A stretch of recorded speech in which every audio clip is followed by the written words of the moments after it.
오늘은 7월 23일 열왕기하 15장 1절부터 12절입니다. 이스라엘 왕 여로보암 제27년에 유다 왕 아마샤의 아들 아사랴가 왕이 되니 그가 왕이 될 때 나이가 16세라 예루살렘에서 52년간 다스리니라. 그의 어머니의 이름은 여골리아라 예루살렘 사람이었더라. 아사랴가 그의 아버지 아마샤의 모든 행위대로 여호와 보시기에 정직히 행하였으나 오직 산당은 제거하지 아니하였으므로 백성이 여전히 그 산당에서 제사를 드리며 분향하였고. 여기 보면 이제 아마샤가 죽고 반역에 의해서 죽고 그의 아들 아사랴가 남유다의 왕으로 등극합니다. 그리고 그가 몇 년을 유다 땅을 다스렸냐면 52년간을 다스렸어요. 제가 어제 설명해 드린 것처럼 이 아마샤가 죽은 뒤에 반역으로 죽은 뒤에 그의 아들 아사랴가 왕이 되는 건 불가능합니다. 원래 구테타 세력이 왕이 돼야 되는 것이잖아요. 그런데 하나님의 뜻대로 이 아사랴가 왕이 된 것입니다. 그러니까 하나님의 은혜죠. 그런데 여기 보면은 아마샤도 처음에는 하나님 뜻대로 살았고요. 이 아사랴도 아버지처럼 하나님을 섬기며 하나님 보시기에 정직히 행하며 살았어요. 근데 두 아버지나 이 아사랴나 똑같이 그렇게 평안히 살다가 마지막에는 교만해졌다는 거예요.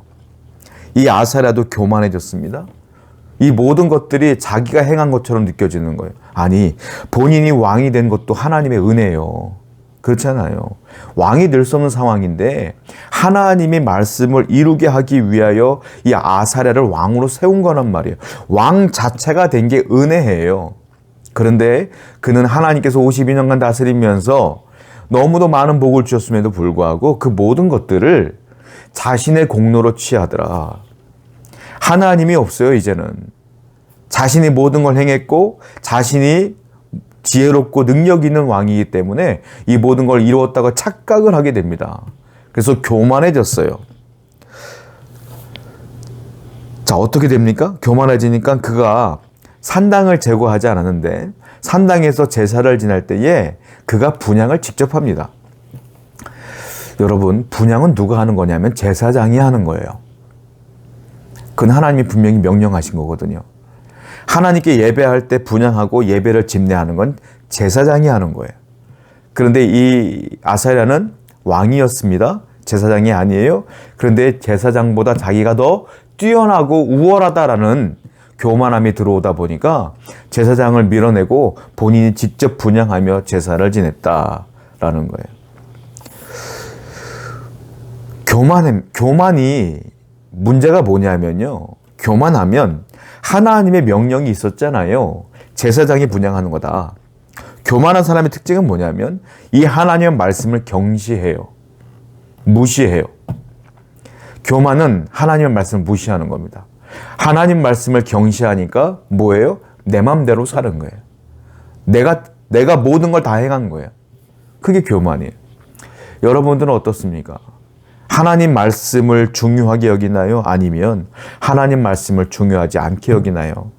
하나님 말씀은 1부터 10까지 다 중요한 거예요.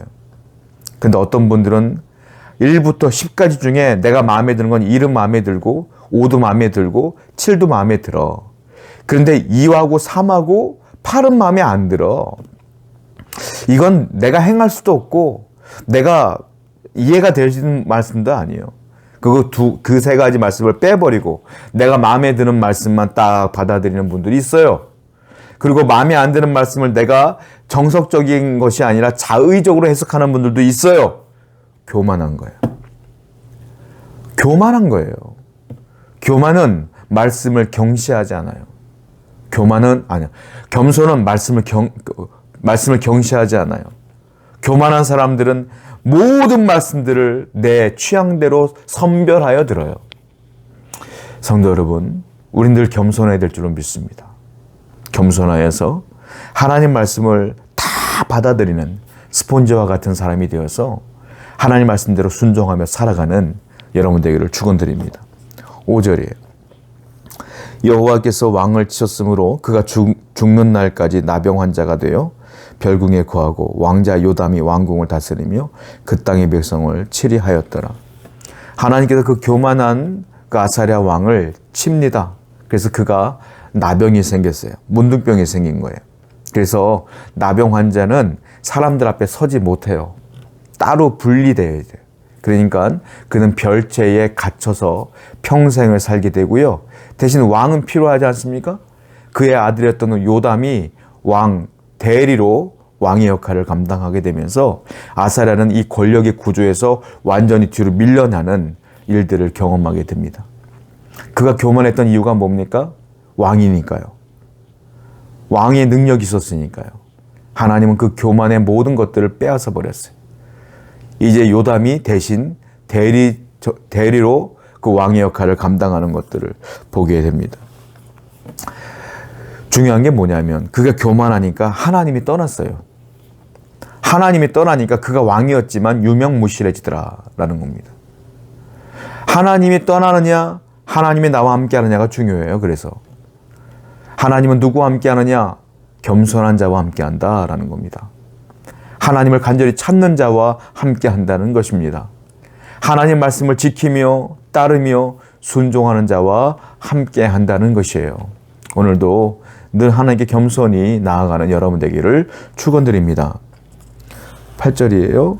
유다의 왕 아사랴 제38년에 여로보암의 아들 스가랴가 사마리아에서 6달 동안 이스라엘을 다스리며 그의 조상들의 행위대로 여호와 보시기에 악을 행하여 이스라엘로 범죄하게 한 느밧의 아들 여로보암의 죄에서 떠나지 아니한지라. 야베스의 아들 살룸이 그를 반역하여 백성 앞에서 쳐 죽이고 대신하여 왕이 되느니라. 자, 남쪽에는 이런 사건들이 벌어졌고요. 그 사건 가운데 북쪽에는 어떤 일이 벌어졌느냐면 유다의 왕 아사랴 제38년 아사랴가 왕으로 38년 동안 있을 때에 북쪽의 왕이 바뀝니다. 여로보암의 아들 스가랴가 왕위에 앉는데 딱 6개월 통치하고 죽었어요. 6개월 만에 반역이 일어났는데요. 야베스의 아들 살룸이 반역을 일으켜서 백성들 앞에 이 스가랴를 쳐 죽이고 그가 왕위에 앉게 되는 것입니다. 스가랴가 누구냐면 하나님께서 엘리사를 통하여 예언했던 예후라는 왕이 있어요. 그 예후가 우리가 알고 있는 것처럼 하나님의 뜻을 행하고 왕위에 앉죠. 그런데 하나님께서 그 예후에게 예언했던 말씀이 있어요. 그게 뭐냐면 예후에게 4대 동안만 왕위가 있을 것이라고 예언을 했거든요. 그게 어디냐? 자, 11절부터 12절입니다. 스가랴의 남은 사적은 이스라엘 왕 역대지략에 기록되니라. 여호와께서 예후에게 말씀하여 이르기를 네 자손이 4대 동안 이스라엘 왕위에 앉으리라 하신 그 말씀대로 과연 그렇게 되니라. 스가랴 이 여로보암의 아들 스가랴가 마지막 예후의 후손 4대예요. 그 4대에 스가랴가 죽습니다. 반역으로. 그리고 예후의 후손이 아니었던 살룸이라는 사람이 반역하여 왕이 되는 거예요. 즉 하나님의 말씀은 이루어진 거예요. 북이스라엘은 우상 숭배의 나라예요. 계속 죄를 짓고 있어요. 계속 하나님을 떠난 상태예요. 그런데 놀라운 게 뭔지 아십니까? 하나님을 떠나고 우상 숭배하는 그 북이스라엘 땅에도요, 하나님의 말씀이 차질 없이 이루어지고 있더라라는 겁니다. 이게 놀라워요. 하나님의 말씀은 여전히 차질 없이 진행되고 있었어요. 그들이 죄를 지어도 우상 숭배해도 하나님의 말씀은 계속 이루어지고 있더라. 우리 하나님의 말씀은 변함이 없고요. 하나님은 어떤 상황에도 당신의 뜻을 이루시는 분이라는 거예요. 오늘도 하나님이 여러분들을 붙들기를 기도하십시오. 하나님이 여러분과 함께 하시기를 기도하십시오. 그리고 하나님 옆에 늘 붙어있는 여러분 되기를 축원드립니다. 기도하겠습니다. 하나님의 말씀을 위대합니다. 말씀을 경시하는 교만한 자가 아니라 말씀을 붙들고 사는 겸손한 자가 되게 해 주시옵소서. 예수님의 이름으로 기도드렸습니다. 아멘.